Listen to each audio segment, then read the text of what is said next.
Hey everyone, and welcome to this explainer for Forge College. I'm absolutely thrilled to be here with you because today we are diving into something absolutely crucial for your capstone project, drafting a technical blueprint for third-party API integrations. Now, if you're building a complex, scalable application, you are inevitably going to rely on external APIs. I want you to think of these APIs like subcontractors for a massive construction project. You wouldn't just hire a subcontractor, hand them a hard hat, and say, hey, do whatever you want, right? Of course not. You need strict contracts, you need clear boundaries, and you need a rock-solid, inked-out blueprint. So today, we're going to draw up the exact wiring schematics for our system so those subcontractors do exactly what we need them to do every single time. Here's our game plan for today. We'll start with drafting the blueprint, move into the anatomy of an API contract, set some integration boundaries, look at real-world examples, walk through retry logic in the code, and finally, wrap up your capstone specs. All right, let's jump right into Section 1, drafting the API blueprint. When you're building a scalable architecture, you just can't plug random third-party parts into your machine and cross your fingers. Seriously, hope is not an engineering strategy. Think back to our previous kickoff lesson. Remember those 150 millisecond latency limits and the strict JWT requirements we established? Well, those abstract constraints now directly dictate exactly which external APIs actually make the cut. Abstract constraints must become concrete, testable assumptions. If a third-party API can't meet our 150 millisecond latency budget, it simply doesn't get wired into the machine, period. Moving right along to Section 2, Anatomy of an API Contract. To hold our subcontractors to these strict standards, we use something called an integration contract tuple. Now, don't let the word tuple intimidate you. I know it sounds like some rare breed of bird, but it's really just a strict mathematical set that defines exactly how two systems communicate. Think of it as your ultimate engineering spec sheet. By defining the endpoint, the auth, the schema, the SLA, rate limits, and failure modes, you are officially converting what was an unpredictable, unknown failure surface into a highly predictable mechanical part. Let's break down the ingredients of this tuple. We've got endpoints, schemas, whether you're using JSON or protobuf, auth methods like API keys or OAuth, latency SLAs, and rate limits. Look, we all know about the Wild West of undocumented APIs, right? Where you fire an HTTP request into the void and just pray it returns something resembling JSON. Well, we don't do that here. By defining these exact parameters, we can scaffold local mocks and build out resilience tests. That means we know exactly how things are going to break long before they ever hit a production environment. Which brings us to Section 3, setting your integration boundaries. Once we have our contract written up, we have to make a major architectural decision. Where does the third-party part end and our internal machine begin? This usually comes down to caching data inside your boundary versus delegating or passing it through verbatim. Caching internally makes your system blazing fast and lowers your API costs because you're bringing those latency costs inside your own boundary. But watch out, because data consistency suddenly becomes a complex headache.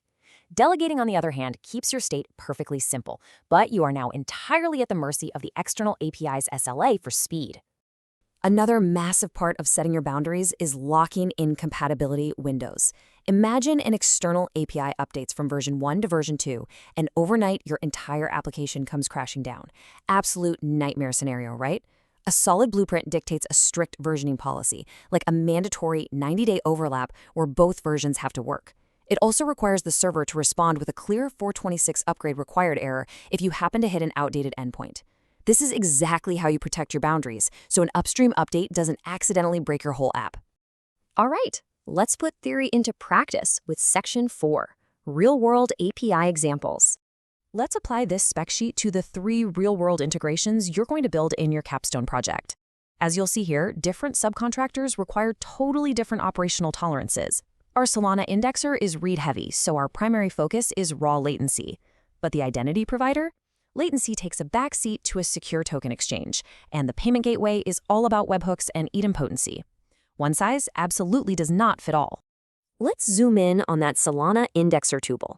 Notice how specific this is. For an indexer, you have to thoroughly document your allowable cache times to live, or TTLs.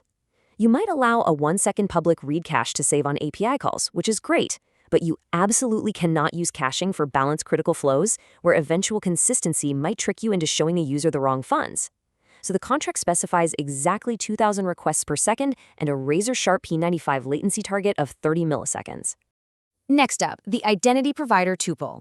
Now, because our kickoff lesson specifically required internal JWTs for our microservices, this contract isn't just a basic login. It explicitly requires an exchange step. We have to map those short-lived ID tokens from the provider directly into our own internal claims, things like subject, email, and user roles. This contract ensures that mapping transformation happens safely and consistently. Finally, our payment gateway tuple. Listen, when you're dealing with real money, the contract is entirely about idempotency.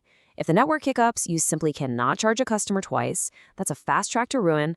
So this tuple forces us to define exactly how we verify webhook HMAC secrets, and most importantly, it dictates which HTTP response codes mean this failed completely, abort, versus this is just a transient webhook hiccup, let's try again. Which leads us to a fantastic question. We've drawn up all these beautiful, perfect contracts, but the real world is messy. So what actually happens when your indexer inevitably hits you with a 429 rate limit error? Does your app just crash and burn? That brings us to Section 5, Code Walkthrough on Retry Logic. To survive the messy real world, we use a TypeScript adapter pattern that actually enforces our blueprint's failure modes in code. The logic flow here is incredibly elegant. Step 1, we attempt to fetch data.